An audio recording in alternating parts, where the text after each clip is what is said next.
नमस्कार दोस्तों, रिपब्लिक हिंद के रिसर्च एंड एनालिसिस कार्यक्रम में आपका स्वागत है। आज हम बात करेंगे ग्रेट निकोबार प्रोजेक्ट की, जो भारत को इंडो पैसिफिक में मजबूत बनाने वाला गेम चेंजर है। लेकिन लोकसभा में leader of opposition Rahul Gandhi ने इसे सबसे बड़ा घोटाला और प्रकृति व आदिवासी विरासत पर सबसे बड़ा अपराध बताया है। अप्रैल 2026 में द्वीप जाकर उन्होंने कहा, यह डिस्ट्रक्शन ड्रेस्ड इन डेवलपमेंट है। लाखों पेड़ काटे जा रहे हैं, 160 वर्ग किलोमीटर वर्षावन नष्ट हो रहा है। क्या ये सिर्फ पर्यावरण की चिंता है या फिर एक लंबा एंटी नेशनल पैटर्न? आज हम गहन रिसर्च के आधार पर देखेंगे राहुल गांधी ने कितने ऐसे बयान दिए और गतिविधियां की हैं जिन्हें कई लोग देशद्रोह या एंटी नेशनल एक्टिविटी की श्रेणी में रखते हैं। इनसे देश को कितना नुकसान हुआ है यह भी समझेंगे। मलय का डिलामा और भारत की रणनीति भी कवर करेंगे। वीडियो अंत तक देखें। लाइक, शेयर और सब्सक्राइब करना न भूलें। चलिए शुरू करते हैं। Section 1, great Nicobar project. Great Nicobar project 81,000 से 92,000 करोड़ रुपए का है।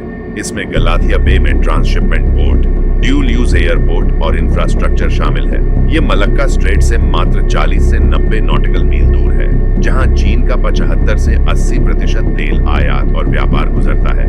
पूर्व air chief marshal Rakesh Singh Bhadauria ने कहा है कि यह प्रोजेक्ट मलेशिया डिलामा को काउंटर करेगा, लेकिन राहुल गांधी इसे gravest crime against natural and tribal heritage बता रहे हैं। अब सवाल ये है कि उनका ये स्टैंड सिर्फ पर्यावरण का है या राष्ट्रीय सुरक्षा को कमजोर करने का पैटर्न। सेक्शन 2, राहुल गांधी का anti national pattern. Rahul Gandhi के कई बयान और गतिविधियां बार बार विवाद में रही हैं।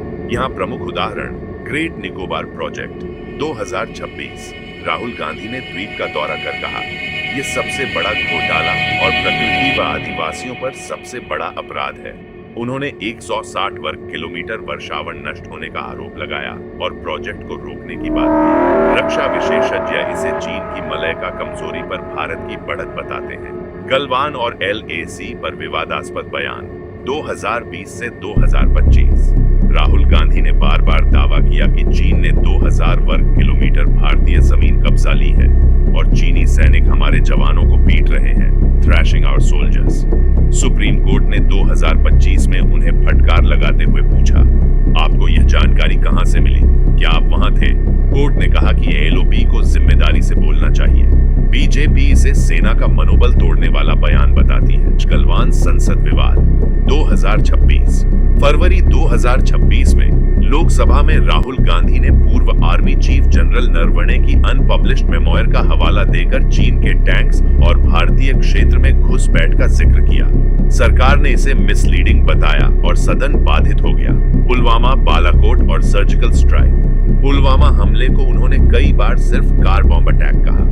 बालाकोट एयर स्ट्राइक को मैजिशियन कहकर मजाक उड़ाया।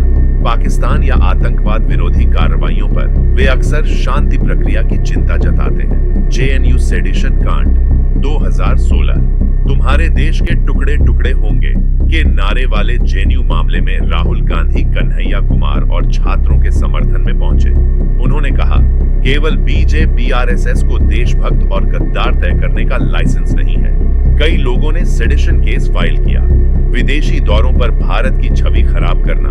UK, US, Cambridge university, Columbia और जर्मनी में राहुल गांधी ने कहा, भारतीय लोकतंत्र मर रहा है, संस्थाएं नष्ट हो रही हैं, माइनॉरिटी पर brutal attack, election commission compromised है।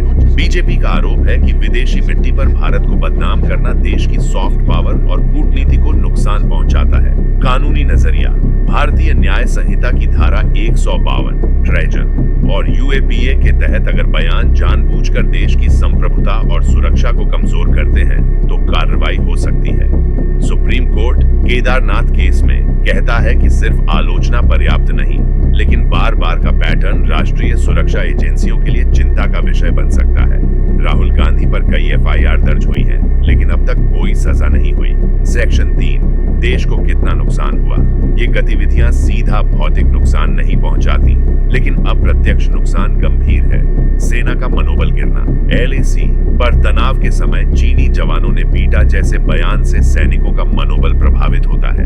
विदेशी छवि खराब। अंतरराष्ट्रीय मंचों पर लोकतंत्र खतरे में कहने से भारत को अस्थिर दिखाया जाता है, जिससे निवेश, क्वाड समर्थन और कूटनीति प्रभावित हो सकती है। रणनीतिक प्रोजेक्ट्स में देरी। ग्रेट निकोबार निकोबार जैसे महत्वपूर्ण सुरक्षा प्रोजेक्ट पर विरोध से कोर्ट केस बढ़ते हैं, जो चीन के खिलाफ भारत की तैयारी को धीमा करते हैं। आंतरिक विभाजन और प्रोपगेंडा। दुश्मन देशों चीन, पाकिस्तान को भारत को कमजोर दिखाने का मौका मिलता है। कुल प्रभाव। बार बार का पैटर्न राष्ट्रीय एकता को तोड़ता है और दुश्मनों को फायदा पहुंचाता है। निष्कर्ष दोस्तों, ग्रेट निकोबार प्रोजेक्ट भारत को मलक्का स्ट्रेट पर मजबूत बनाएगा। नेकलेस ऑफ डायमंड्स, क्वाड और सगार जैसी रणनीतियां चीन की स्ट्रिंग ऑफ पर्ल्स को काउंटर कर रही हैं। राष्ट्रीय सुरक्षा को राजनीति से ऊपर रखना चाहिए। पर्यावरण और आदिवासी हित जरूरी है, लेकिन सुरक्षा से समझौता नहीं हो सकता। आप क्या सोचते हैं? राहुल गांधी का यह पैटर्न देश हित में है या एंटी नेशनल? कमेंट में अपनी राय जरूर बताएं।